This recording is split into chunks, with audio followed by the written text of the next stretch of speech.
역대하 8장 1에서 18절 말씀입니다. 8장.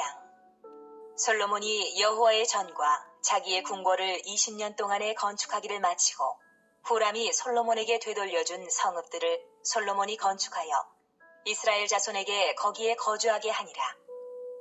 솔로몬이 가서 하마소바를 쳐서 점령하고 또 광야에서 다드모를 건축하고 하맛에서 모든 국고성들을 건축하고 또 윗베토론과 아랫베토론을 건축하되 성벽과 문과 문빗장이 있게 하여 견고한 성읍으로 만들고 또 바알락과 자기에게 있는 모든 국고성들과 모든 병거성들과 마병의 성들을 건축하고 솔로몬이 또 예루살렘과 레바논과 그가 다스리는 온 땅에 건축하고자 하던 것을 다 건축하니라.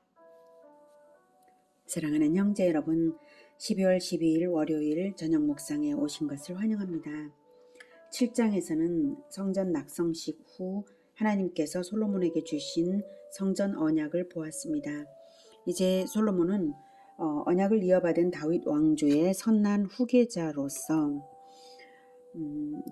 다방면의 업적을 이룬 것을 본장이 요약해 주고 있습니다. 6절까지는 성읍 건설자로서의 업적 소개입니다.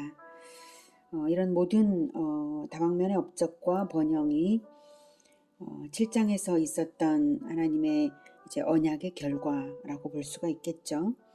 자, 6절까지 봤는데 1절 솔로몬이 여호와의 전과 자기의 궁궐을 20년 동안에 건축하기를 마치고 후람이 솔로몬에게 되돌려준 성읍들을 솔로몬이 건축하여 이스라엘 자손에게 거기에 거주하게 하니라.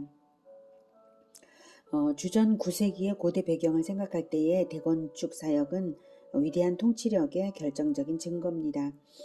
솔로몬은 제위 중에 여러 성읍들을 건축했는데요. 거주용이나 군사용이나 국고용으로 건축했습니다. 1, 2절은 거주용이 있고요. 2절에 이 후람은 두로왕 히람이라고도 하죠. 를 말하는 것이고 솔로몬은 20년 동안 성전과 왕궁을 짓는 데에 곡물과 기름 등으로 두로왕 후람에게 대가 지불을 했고요. 마지막에는 협조한 그에게 감사의 표시로 북방 20개 성읍을 줬었는데요. 그곳을 둘러본 히람은 황폐한 땅이라면서 솔로몬에게 돌려줘 버렸어요. 그러자 솔로몬은 그 성읍들을 재건축해서 이스라엘 백성들이 살도록 한 것입니다. 그리고 이제 히람에게는 그 대신 아마 이제 오빌의 금을 무역할 수 있도록 에시온게벨 쪽을 열어주었던 것 같아요.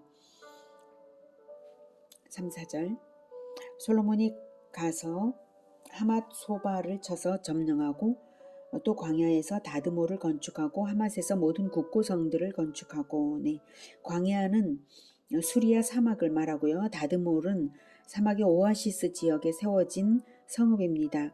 다드몰을 건축함으로써 북쪽의 시리아를 견제할 수 있는 요새가 되었고요. 근동 각지를 연결시켜주는 무역로가 되었습니다. 국고성은 여기서는 국경 수비대의 보급 창고라는 의미입니다. 4절의 하맛은 3절의 하맛과는 다른 곳입니다. 이 4절의 하맛은 레바논의 아람의 소국인데요. 이곳은 이스라엘에게 언약된 최복단입니다. 하나님께서 언약하신 대로 이렇게 성취하시려고 솔로몬을 부강하게 하시는 것이죠. 이스라엘에게 언약한 것은 민수기 34장에 나오는데요. 민수기 34장에 하나님께서 이제 너희가 가나안 땅에 들어가는 때에 그 땅은 너희의 기업이 되리니 곧 가나안 사방 지경이라 라고 말씀하시면서 어디부터 어디까지인지 쭉 지명을 말씀하시는데요. 북쪽 경계는 이러하니 대에서부터 호르산까지 그어라. 호르산에서 그어 하맛 어귀에 이르러 스닷에 이르고 이렇게 민수기 34장 8절에 하맛 어귀에 이르러 스닷에 이르고 라고 이렇게 북쪽 경계를 말씀하셨어요. 5절 그래서 그 언약대로 이렇게 이루어진 것이 확인이 되고요. 자, 5절 또 윗 베토론과 아랫 베토론을 건축하되 성벽과 문과 문빗장이 있게 하여 견고한 성읍으로 만들고, 윗 베토론과 아랫 베토론은 예루살렘과 요바의 중간 지점인데요. 지중해 쪽에 적들이 기습해 들어오는 주요 침입로가 바로 베토론이었기 때문에 원천 봉쇄를 하기 위해서 특별히 견고하게 건축한 것입니다. 6절, 또 바알랏과 자기에게 있는 모든 국고성들과 모든 병거성들과 마병의 성들을 건축하고, 솔로몬이 또 예루살렘과 레바논과 그가 다스리는 온 땅에 건축하고자 하던 것을 다 건축하니라. 바알랏은 단지파의 성읍을 요새화한 것이고요. 국고성은 보급기지이고 병거성과 마병의 성들은 인접되어 있었을 것입니다. 병거와 마병은 이제 아주 밀접한 것이니까요. 자, 그런 것들을 그가 다스리는 온 땅에 건축했다라고 말하고 있어요. 국도 방위를 위해 체계 있고 규모 있는 군사력을 확보하고 있었음을 알 수가 있습니다. 그리고 건축하고자 하던 것을 다 건축했다는 말로써 솔로몬이 매우 포부가 컸고 계획성이 있던 사람이었음을 알 수가 있습니다. 7절부터는 가나안족의 완전 정복, 그리고 효과적인 통치에 관한 기사입니다. 이스라엘이 아닌 헷 족속과 아모리 족속과 브리스 족속과 히위 족속과 여부스 족속에 남아있는 모든 자, 곧 이스라엘 자손이 다 멸하지 않았으므로 그 땅에 남아있는 그들의 자손들을 솔로몬이 역군으로 삼아 오늘에 이르렀으되, 오직 이스라엘 자손은 솔로몬이 노예로 삼아 일을 시키지 아니하였으니 그들은 군사와 지휘관의 우두머리들과 그의 병거와 마병의 지휘관들이 됨이라. 솔로몬 왕의 공장을 감독하는 자들이 250명이라. 그들이 백성을 다스렸더라. 당시까지 잔존하던 가나안 원주민을 정복함으로써 가나안 심판 전쟁을 완수하였고요. 그들을 각종 국가 사역의 역군으로 사용하였습니다. 열왕기상 5장 15절에 따르면 이들의 수는 15만 명이었어요. 이스라엘 백성은 주로 감독과 지휘관이 되었고요. 이로써 가나안족에 대한 노아의 예언이 성취되었습니다. 창세기 9장 25, 26절에는 이에 이르되 가나안은 저주를 받아 그의 형제의 종들의 종이 되기를 원하노라 하고, 또 이르되 셈의 하나님 여호와를 찬송하리로다 가나안은 셈의 종이 되고, 이렇게 노아가 말을 했죠. 셈족의 대표적인 이스라엘 족속이 이제 가나안 족속을 종으로 삼은 것, 그래서 이로써 노아의 예언이 성취된 것입니다. 11절부터는 솔로몬 자신의 신앙과 종교적 업적을 말합니다. 솔로몬이 바로의 딸을 데리고 다윗 성에서부터 그를 위하여 건축한 왕궁에 이르러 이르되, 내 아내가 이스라엘 왕 다윗의 왕궁에 살지 못하리니 이는 여호와의 궤가 이른 곳은 다 거룩함이니라 하였더라. 바로의 딸은 솔로몬이 당시 강대국 애굽과의 우호 관계를 위해서 정략 결혼을 한 애굽 공주입니다. 바로의 딸을 위해 밀로를 건축했는데요. 율법상 이방인은 하나님의 성전에 들어올 수가 없고, 성전 건축 이전에 다윗성에는 언약궤가 안치되어 있어서 성전의 역할을 다윗성이 성전의 역할을 하고 있었기 때문에 불가피하게 바로의 딸을 위해 밀로를 건축한 것이죠. 밀로를 건축한 이유가 신앙적인 이유였음을 부각해주고 있는 부분입니다. 12절. 솔로몬이 낭실 앞에 쌓은 여호와의 제단 위에 여호와께 번제를 드리되, 모세의 명령을 따라 매일의 일과대로 안식일과 초하루와 정한 절기, 곧 1년의 세 절기, 무교절과 칠칠절과 초막절에 드렸더라. 낭실 앞에 쌓은 여호와의 제단은 성전 앞뜰에 설치된 번제단을 말합니다. 그냥 여호와의 제단이라고만 해도 될 걸 굳이 이렇게 표현한 이유는 성전을 건축한 이후로는 더 이상 기브온 산당에서 제사 드리지 않았음을 시사하는 것입니다. 기브온 산당에도 번제단이 원래 있었거든요. 근데 이제 더 이상 거기서 드리지 않았다는 것이죠. 매일의 일과대로라는 말은 하루 2번 드리는 상번제를 비롯해서 성소에서 등불을 관리하거나 분향을 하는 등의 섬기는 규례대로 하게 했다는 뜻이고요. 매일매일. 그리고 율법에 명한 모든 절기를 다 지켰습니다. 무교절과 칠칠절과 초막절은 3대 절기라고 하고요. 무교절은 6월절과 겹치니까 구분 없이 부르고요. 칠칠절은 오순절 또는 초실절이라고도 합니다. 조막절은 장막절 또는 수장절이라고도 합니다. 이렇게 모든 절기를 지켰습니다. 신앙의 부흥이 이제 분명하게 있는 것이죠. 14절. 솔로몬이 또 그의 아버지 다윗의 규례를 따라 제사장들의 반열을 정하여 섬기게 하고 레위 사람들에게도 그 직분을 맡겨 매일의 일과대로 찬송하며 제사장들 앞에서 수종들게 하며 또 문지기들에게 그 반열을 따라 각 문을 지키게 하였으니 이는 하나님의 사람 다윗이 전에 이렇게 명령하였습니다. 제사장들과 레위 사람들이 굳고 일에든지 무슨 일에든지 왕이 명령한 바를 전혀 어기지 아니하였더라. 네, 역대상 24에서 26장에 의하면 과거 다윗 왕이 레위 지파를 조직화한 것이 역대상에 나와요. 제사장, 찬양대, 문지기 등 역할에 따라 각각 24반열로 조직화하고 역할을 맡겼던 일이 있었는데요. 그것을 유효하게 시행을 했다는 것입니다. 조직화를 했다고 해도 관리를 안 하면 유명무실하게 되는 수가 있는데요. 솔로몬의 통치가 권위 있게 되었음을 알 수가 있습니다. 16절. 솔로몬이 여호와의 전에 기초를 쌓던 날부터 준공하기까지 모든 것을 완비하였으므로 여호와의 전 공사가 결점 없이 끝나니라. 이미 성전은 완공되어 있었음에도 이제 와서 이렇게 말하는 이유가 중요하죠. 성전의 외형뿐만 아니라 기능적인 측면에서도 결점 없이 되어서 성전으로 하여금 성전되게 했다는 말입니다. 17, 18절은 이제 경제적 업적인데요.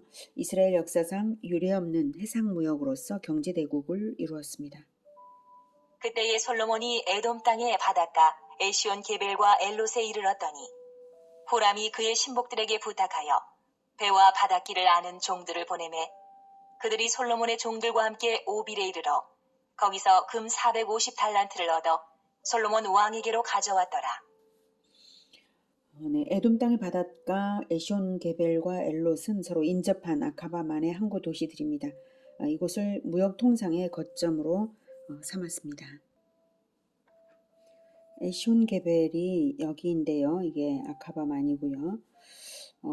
여기에 무역 거점으로 삼았는데 오빌은 아라비아 반도의 이제 남서쪽 해안에 있다고 해요. 정확한 지점은 모르고요. 근데 오빌이 여기 있다라고도 말하기도 한다고 합니다. 어쨌든 이쪽에 있든지 이쪽에 있든지 이 바닷길을 사용해서 오갈 수가 있었겠죠. 에시온 게벨을 무역항으로 무역의 거점으로 이용한 게 이제 금 때문이었을 수도 있고요. 또 뭐 여러 가지 무역을 했을 거라고 봅니다.